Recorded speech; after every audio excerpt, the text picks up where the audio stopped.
Welcome back to Brighter Morning with Bhoe. We're glad you stayed with us. We hope you appreciated that interview with the Minister of Health, Mr. Terence Dialsing. And we will keep following up on the health stories because it's so critical. We have a wonderful guest next in the person of Dr. Rebecca Gokool. We'll get to her in a couple of minutes, but I just want to go over some of the issues that I raised before we started the conversation with Minister Dialsing. The oil spill in the Gulf, we want to follow that and find out what is happening. We don't know who owns the boat from which the oil spilled. We don't know the extent of the damage, and we always concern Trinidad and Tobago is an oil-producing country. Fossil fuels are something that people are worried about in the world. We just had the climate change report from the UN. All of these things are going to be affected. But we are also, islands. We have 5 islands off of Chagaramas, we have Tobago, we have Trinidad, all islands. And oil spilling in the ocean is a big thing. So we need to verify what is happening there. The first notice of this was done by fishermen of the sea. And they basically drew attention to it. And we need to try and understand what is happening, how bad it is, how it can be contained, how it can be dealt with. I was talking about the Delta variant and the havoc that it's wreaking in Asia, and we need to keep an eye on that. We don't know whether it is here yet, but it has not been identified as being here. I asked a direct question to the minister on whether we in fact are prepared for the Delta, because we know that it's eventually going to get here. It's going to be everywhere in the world. It is now in China, wreaking havoc there in more than 9 provinces in a big place like China. It's only a matter of time before that spreads. It is all over Asia. So the minister answered and said, look, we are doing everything possible in the health system, in the hospital system. They are increasing the number of ICU units and things like that. But the main protection against the variant, not that you won't get it, but that you will be protected from dying from it, is in fact to get vaccinated. And I want to urge citizens of Trinidad and Tobago to please go out and get vaccinated for your own good and for caring for people. In East St. George, we have a problem of people not going to get vaccinated. The minister said that the vaccinations are available in all health centers. Go to the health center near to you and get vaccinated, please. In Tobago, as I said, you have 60,000 people in Tobago. If infections begin to spread there, if you have a variant here, there in Tobago, you already got the Brazil variant in Tobago. I mean, that is source of worry enough. That probably is in Trinidad by now, given the movement of people. But if you have a population of 60,000 and you have a Delta variant in Tobago, that can wipe out a significant part of the population. I don't think you want that in Tobago, do you? So let's try and deal with that. And in Central Trinidad and County Victoria, please go to the health center and get your vaccination. What's the big deal? What are you worried about? I mean, you're facing a situation where unvaccinated, you can get sick and die. So please, can we do that? And then the final issue that I want to talk about, which leads straight into my conversation with Dr. Rebecca Gokool, is the issue of climate change. And the UN has put out a report It was covered intensely by Al Jazeera this morning. I saw it on the news before I came. And that report says unequivocally and clearly that human beings are responsible for all these climate change problems. They have indicated that it cannot be reversed. The report says, I have not read the report, but the person from the UN who was reporting on the document indicated that the report says that the climate change effects triggered over many years of human activity cannot be reversed, but there are ways and means of managing and mitigating this situation. I want to say that climate change affects us directly. The fact that the ocean is rising is a consequence of climate change for all of these islands. The fact that the oceans are becoming fiercer. I mean, if you ever go to Mayaro these days, you will see how high the water has come up the shore. Many of the houses in Mayaro are threatened.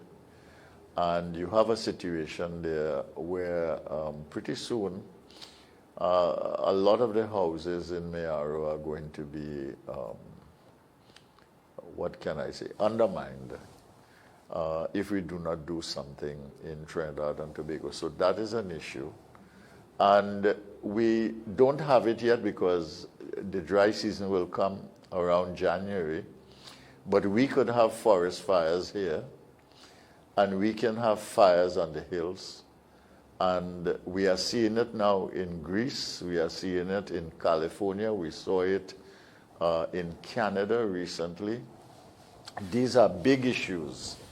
And they are big issues that affect the world, but that affect us directly. And we have to be concerned about it. And we have to be prepared for it. And I want to say one important thing that I want you to remember. Some of you may know it already, but I want you to remember if you know it. And secondly, if you don't know it, I want you to remember this as something that you must keep in your mind as a learning, okay?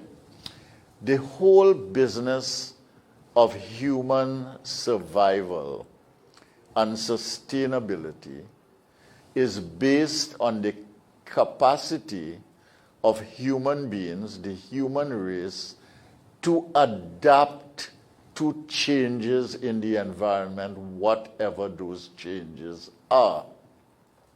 So we have got to find a way of dealing with climate change, mitigating it here in Trinidad and Tobago, within the islands and around the islands, and to work collaboratively with others to deal with this. But we've also got to address the issue of adaptation. How do we adapt to climate change? You can't build your house on the sea. You can't build your house on the bank of a river. You know, I mean, it just does not make sense anymore. All right, and there are many things that we cannot do. We cannot have people quarrying on the hills and leaving the silt there to come down in the river and cover up the river over a period of months. You know, so we've got to have some adaptation here. But I want to say that this adaptation is more than just climate. If the world is moving towards technology, moving towards artificial intelligence, moving towards things in which technology is going to basically drive development, and knowledge is going to drive technology innovation, and the changes that are taking place in the world, in the places where we work, how we go to school, how we learn, how we behave in the government sector, how we behave in the private sector, then there is need also for adaptation to the new knowledge world and the technology world that we are going to be living in. It's already here, but we've got to adapt faster. Because if the adaptation of human beings is slower than the changes that are taking place around us in our institutions, in our economy and society, then it means that those who are not able to adapt fast enough are going to be left back in the world. So if you didn't know that, I want you to learn that and to remember that and to go and read about it and understand it. If you knew that already, I want to reinforce it and I want you to take cognizance of it. Good morning, Rebecca. Good morning, Dr. Tiwari. How are you? How are you? It's good to see you this morning. How are things? I got Things you up are too well. early? No. All right, okay. Yeah, well, I know you're a person who works long hours, and you probably were up before I was up doing the work. We want to have a nice conversation this morning. So I'll give you an opportunity to tell the viewing and listening audience who you are and what you do and what the Shore Foundation is. Okay? Sure. So good morning to your audience. My name is Rebecca Gokool, and I am currently the president of the Shore Foundation. Shore is an acronym which stands for Sustainable Unemployment Reduction Efforts. And we are a foundation that is registered and is operational out of the Gasparillo area. Our focus area is on the social and environmental aspect of economic development. At the Shaw Foundation, we have been working heavily on the ground in terms of our activities regarding the environmental aspect of development over the last year or year and a half in particular. And this is specifically linked to the fact that Trinidad and Tobago is one of the highest per capita producers of carbon dioxide in the world. Now, that is because of our heavy or mature oil industry, but that does not negate the fact that there is a situation for us to deal with. We understand from an environmental perspective that one of the main ways to deal with this carbon dioxide in the atmosphere is to increase the amount of trees, the amount of ground cover, and specifically the type of vegetation that best captures carbon dioxide is mangrove. So over the last few months in particular, we have been focusing our attention on rehabilitating small pockets of the mangrove in South. So our activities have been in and around those types of areas. Okay, yeah, we had Professor Agard on recently, and he is doing some important research work on that. He works with students in the mangrove and is involved in a carbon sequestration project involving the mangroves in Trinidad and Tobago, not only in Caroni Swamp, but the south as well. And a lot of your work is focused on south because that's where your NGO is, right? Is based, yes. Right, and a lot of your work is also focused on youth, on young people. Correct. Okay. The work that you do, tell me some of the things that you do besides the mangrove issue, besides the planting of trees, besides helping people to get more into planting and so on. What are some of the things that you do with young people?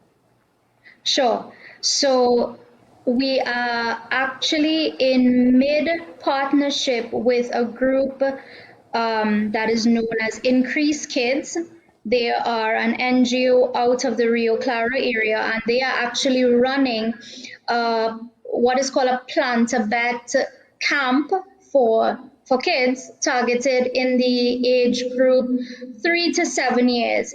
And they have twinned literacy and improved reading goals with planting seedlings. So, for example, they would take the letter A and structure exercises around the letter A and encourage the students to locate plants that start with A and build out their own grow boxes. So, for example, we've been seeing young people, or little ones rather, planting avocado trees, which has been very inspiring, so that they are doing both the academic, the learning, the reading alongside outdoor and recreational activities that will, of course, redound to the benefits of the household in the long run. We would have also been working with, and we actually just wrapped up a project with the Rotaract clubs, several Rotaract clubs, as a matter of fact, in Trinidad. And Rotaract is the youth arm of the Rotary group. We have been working with them on some media posts that are targeted to improving the awareness of the environment and the need to invest heavily and take note of the role of the environment in development. Okay.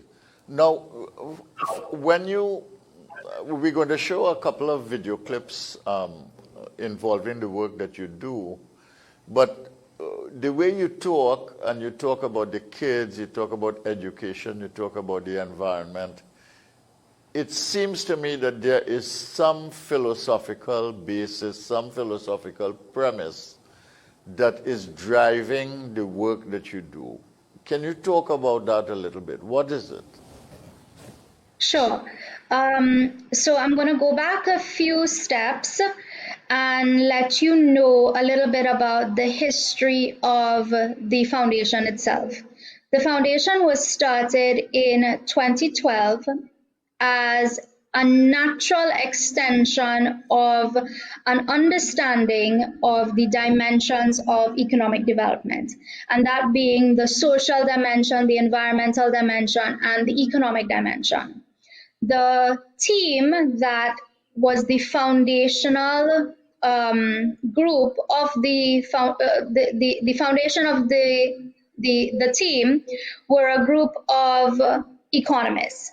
We worked at the University of the West Indies, and we understood that our conversations and our interventions and our activities regarding the economic aspects of development were catered for in the environment of the university. The other aspects of development, the social and the environmental, were not as well catered for in those spaces. So we took it upon ourselves to create the foundation that targeted the social and environmental dimensions of development. Now, that is, of course, very broad. The current executive has a lot of flexibility, has a lot of, has a lot of say in what types of projects focused on the social, focused on the environmental, that meets the current needs of the community. So philosophically, yes, we focus generally on social and environmental projects, but we as a foundation and as a civil society unit endeavor to respond to the needs of the community within which we operate, and also to respond to what is going on nationally. In terms of the environment, definitely we do have some challenges. Just recently, we would have been experiencing extensive floods, so that we understand that there is a whole slew of problems there apart from the interaction of social and environmental um, aspects. So that we would, for example, in dealing with any type of intervention, so for example, one of the biggest issues over the last couple months has been changes in the food security dynamics of households, and that is as a result of a host of reasons. So that what we've been doing is, apart from garnering support and doing the necessaries in terms of a hamper drive, which deals with the immediate food security needs of a household, we would leave seedlings or enough to be able to enable that household to start a grow box.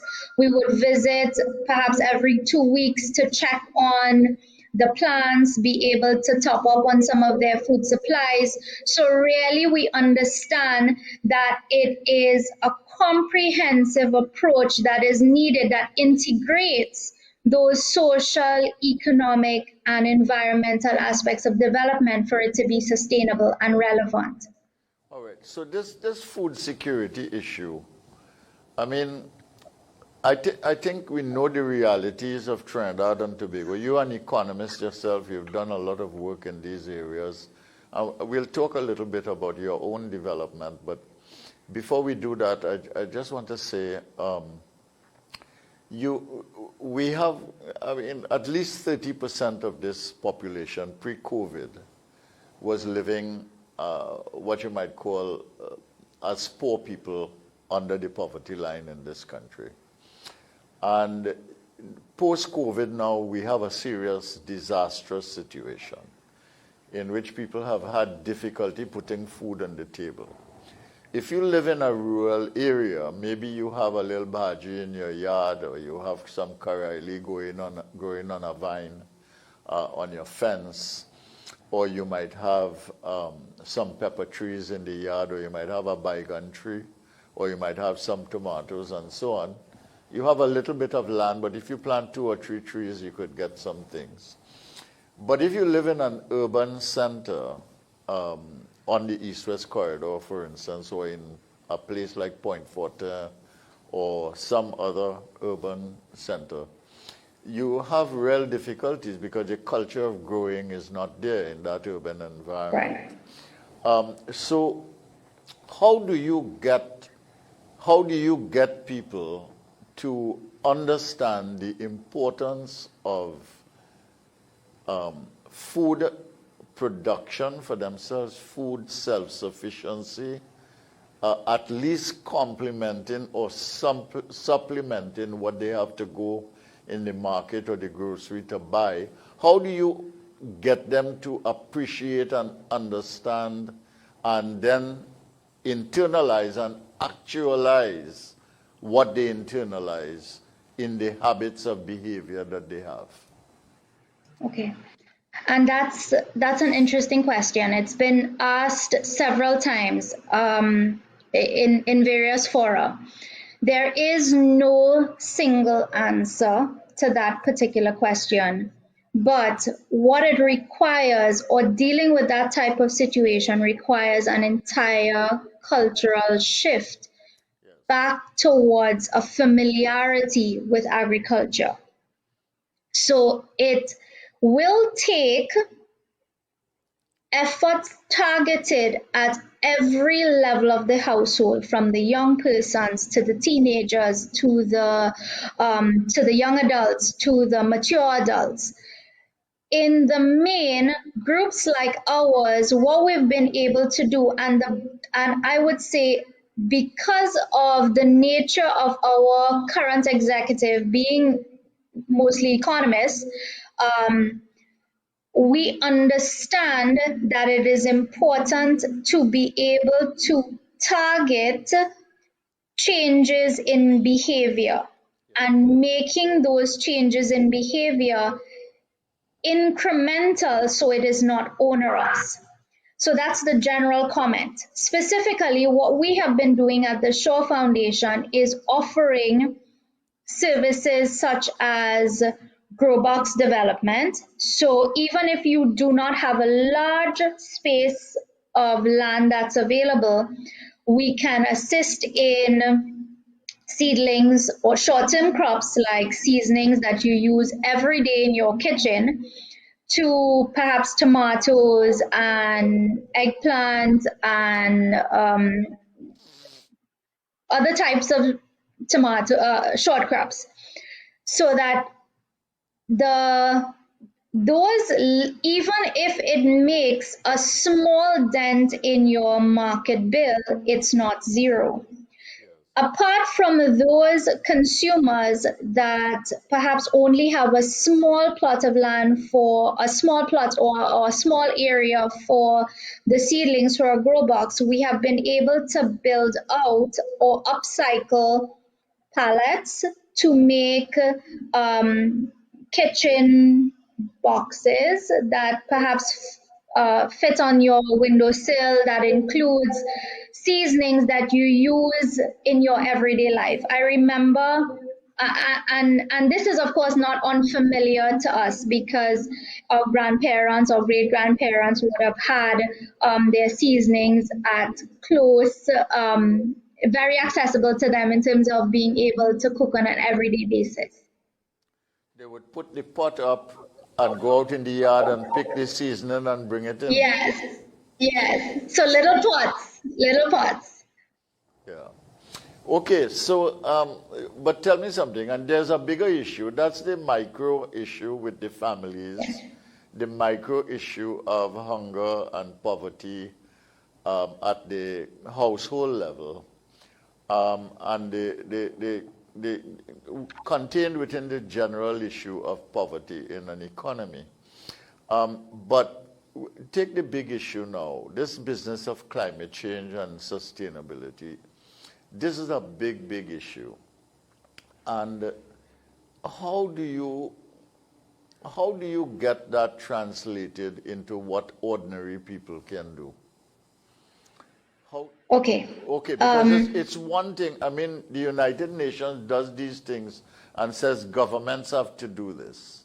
And then business gets together and say, well, okay, if these are the Millennium Goals, if these are the goals of sustainability, we have 17 of them, this is what business can do. NGOs may get together and say, well, okay, as an NGO, you would do this. But how do you get individual people, families, communities involved in this? And what can they do for themselves? Okay. And that is definitely something that we at the foundation have been thinking about. It is important to ensure that there is a constant flow of information that can be assimilated by the average person on the street. For example, in 2020, the University of Boston concluded that financially dealing with the fall-offs of the pandemic was 500 times more expensive than preventing it. And that's an important, shocking outcome. And it should permeate every part of decision making in an economy, from the government coming straight down the business sector, the private sector, the NGO sector. There must be a clear and coherent, integrated vision of the economy.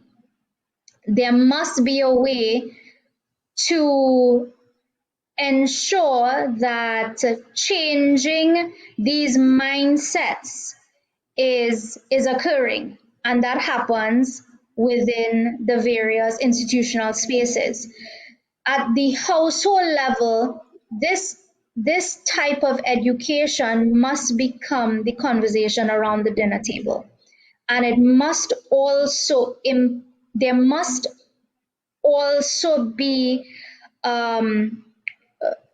a recognition that it impacts on the household livelihood, on the household consumption patterns, on the household income levels, on the household lifestyle, so that it requires a compounded, continuous stream of information and conversation at every level to be appreciated by the average household.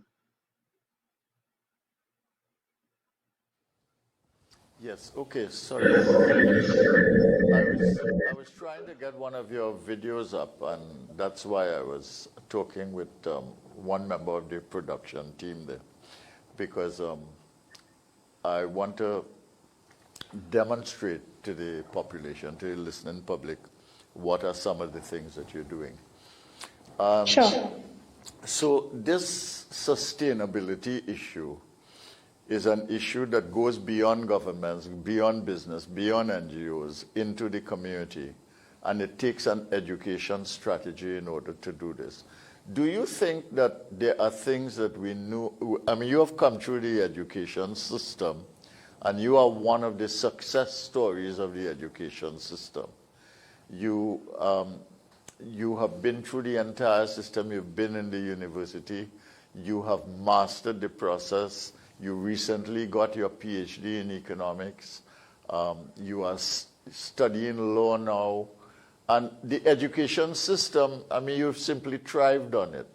But as a person who has benefited from it, like I have myself and so many of your colleagues, what do we need to do something else with the education system to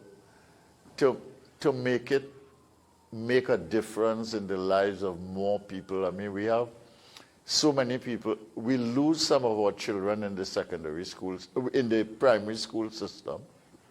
Mm-hmm. We lose many more after CXC, and we can't get them back in the system. Do we need to do something else with our education? Definitely. I do think what is needed is a detabooing. I'm not sure if that's a word, but I'm going to use it. The detabooing of vocational skills and the importance of those types of professions for a fully functioning modern society. Over the last year, we would have seen and put much more emphasis on frontline workers and lent credence to those types of jobs which literally held up the society. So that's one. Secondly, it is important to ensure that the culture and practice of volunteerism is part of every level of education. In reflecting on my own experience, I think that is one of the things that was missing. The culture of volunteerism, being able to know that you are participating in something that is much bigger than yourself, teaches you so many skills. I can't begin to unpack how important it is for us to ensure that those learnings are properly assimilated by our young people and even our adults as well. So those are the two things that I would say. We had a little video there of you with some of the people in the mangrove. Right, that was our Vaccine intervention. Yes. And you've done a lot of work in those communities, haven't you, in Point Fortin, Vaccine, Labre, some of the areas down south, you've done some work there. How have young people responded to this? Do they see it as a welcome change, a welcome approach? Very positively. We see that there is such an appetite for being part of groups that make a difference. I absolutely love to see those young people working and being part of something that they know and that is definitely going to benefit their community. We've also been able to use these platforms of interacting with young people to teach them real life skills, and that's a big part of their learning and education that no one or very few persons talk about, as a matter of fact. You know, one of our senior economists in the country had an article in the newspapers yesterday talking about poverty and so on. And he said it's okay to give people a fish if they are hungry. He says, but it is important to teach them the skills to be able to fish and to look after themselves after, sustainably. And that Yes. economist is Dr. Ralph Henry, whom I personally have had a long association with. And he probably, I don't know if he taught you, he may have been before your time at the University of the West Indies. He used to teach there at one point in time. And he's making the point that COVID is going to have a devastating effect on the structure of poverty and the actual impact on numbers of people. And it's going to be with us for a long time. Yeah. And there's a limit to how long government could give out handouts. I mean, it doesn't matter which governments. I mean, this is just not going to be sustainable. And the work that you are doing really, I mean, even before COVID, because you were doing this before, really addresses that issue, doesn't it? It does. And how do you see yourself now? How have you changed your approach in this COVID time? And how do you see your work post-COVID now? I don't know if we're going to ever get post-COVID, but we have to find a way of making our communities and our societies and our economies work. Yeah. I would agree with Dr. Henry in that in dealing with a situation of food insecurity, you do need to address the immediate needs of that household. But it is important to also recognize that as an NGO, there is so much that we can do. And the second level intervention in dealing with food security has to be or has to have those sustainability attributes, as you rightly indicated. And this is where ensuring that in our case, we would have twinned our hamper drive, for example, with seedlings. At a second or third tier, it's important to also encourage small and micro business. And this is where the concept and application of localized economic development comes in. And that is where groups like ours can encourage social entrepreneurship. So, for example, what we would have done, and this is definitely one of the interventions that we are thinking about redoing in the future, we would have noticed some success stories coming out of the COVID experience. Businesses that emanated out of the small household, out of the survival requirement, or out of having access to more time to be able to put into your hobby.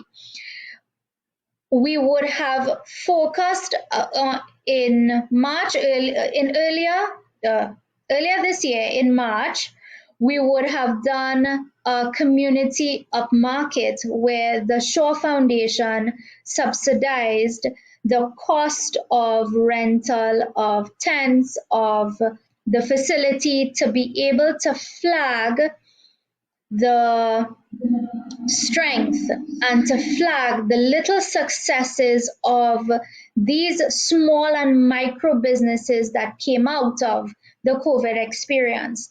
Our upmarket, which was held on the 3rd of March, was very successful. It was done in collaboration with the Kuva Tabaki Talparo Regional Corporation, the Gasparilla Business Chamber and the St. Charles Street Improvement Group, and we've been having requests from more than 40 to 50 vendors who participated on the day to be able to rerun our intervention because it improved their earnings via Lurch to be able to give them resources to reinvest into the household and reinvest into their micro businesses. So definitely apart from dealing with the immediate needs of a needy household, we do need to deal with their short-term needs via teaching them to grow their own food and deal with some of their commercial or small business type activities. And this is where I think groups like ours coalescing all of the stakeholders and the agents involved in that process can come in. So that's definitely something that we would be doing in the future. Good, because the hamper deals with hunger, Immediate needs, correct. The growing the food deals with household sustainability.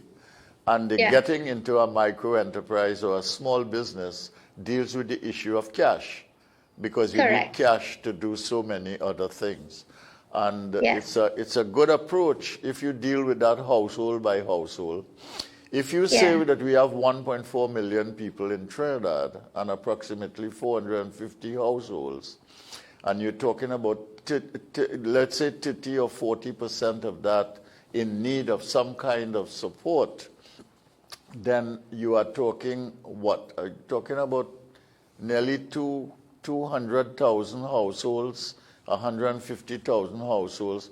But when you break it down, there are about 600 communities in Trinidad and Tobago. Some have more poor people than others. When you break it down by communities and you break it down by households in communities, it becomes manageable. Because in each community, you may have 10 households, 20 households, 30 households, 100 households, and you could deal with that one at a time. And you don't have to deal with it like if it's 200,000 households that you are dealing with at once, because you have a decentralized model with a philosophical position and a clarity of purpose that is then implementable. So would you, I mean, as an economist, and I'm going to take you there now, would you advocate that kind of approach for solution of some of our poverty problems? Definitely. The localized economic development approach has been tested, and it was one of those approaches that immediately gets your beneficiaries and the target immediately involved in their own sustainability.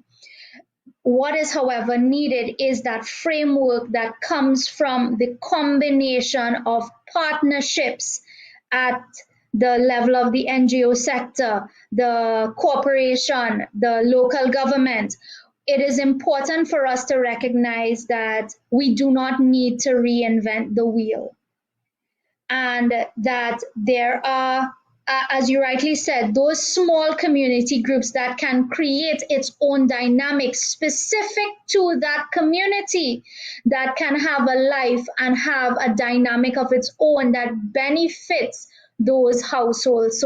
So of course, local economic development all the way. I want to commend you on the work that you're doing. You've just gotten your PhD, Rebecca. You did your PhD in economics. What did you do your thesis on? My thesis was on the economic impact of the EPA on CARICOM firms, on CARICOM economies. All right. So there's something that we can learn from you and apply then. Definitely. I think maybe you should send it to some of the government ministers, or at least give them access to it, because that EPA thing is very important. We just renewed the arrangement with both the EPA, the EU and the UK. And with the UK, because they have now moved out because of Brexit. So those things apply in both ways, and we could learn a little bit from you about how we might utilize the benefits that are available to us. And we might well be able to tie some very small businesses to the process in a larger export-oriented type of strategy in dealing with some of these big issues, can't we? You don't have to do it. Because there's a big issue doesn't mean that you have to come to the issue in a mega way, do you? That you can have a mega issue in which you deal with it in terms of micro intervention that cooperate, collaborate, and cohere in such a way that you can take advantage of the mega opportunities. Not so? Yes, and that comes down to a principle that I have learned to live by, and that's the principle of incrementation. It is important to recognize that you cannot move from where you are to where you want to be, which is 10 steps ahead, immediately. It is important to recognize that resources and culture and socialization and everything else has to happen in tandem with those changes. So move from step 1 to step 2 to step 3 to step 4, and that way you build resilience in the system. So I completely agree with you in that regard. Well, thank you very much, Rebecca, for coming this morning. Yours has been a very refreshing presence and a very refreshing voice to listen to. I want to thank you for agreeing to come. And secondly, I want to wish you well with your NGO. I want to wish you well in your career. And I know that you have a lot to contribute to Trinidad and Tobago. I hope you'll come back again because I want to explore some areas outside of the NGO with you as a young person coming out of the university system, because we have a lot of graduates coming out every year and there are a lot of them lost, and we've got to find a way of bringing that intellectual capital to value in our local economy. So we'll talk again. So thank you very much and good luck in everything that you do. Okay? Sure. Bye. Right. Okay, great. We were talking to Rebecca Gokool, the president of the Shaw Foundation. A very thrilling conversation there with her. Young, bright woman in the country, so many of them in the country and willing to contribute, able to contribute, and we can't find the means to contribute. She has made her way to make a contribution. Nothing will stop her because she has the will and she has the disposition to do it. I want to thank you for listening this morning. I want to thank you for watching. This is Brighter Morning with Bhoe. We are here every morning from 6 a.m. to 8 a.m. On MCTV and U97.5 Hot Like Pepper Radio, Multicultural Radio. We thank you for being with us. Tomorrow, our guests are Professor Prakash Prasad, President of UTT, and we'll be talking about higher education, tertiary education, and Ms. Diana Benskin, a poet, activist, cultural activist, and community activist in the United States, I think in Connecticut, and we'll talk with her a little bit. And we move on now to Chanel Al-Suran and the news.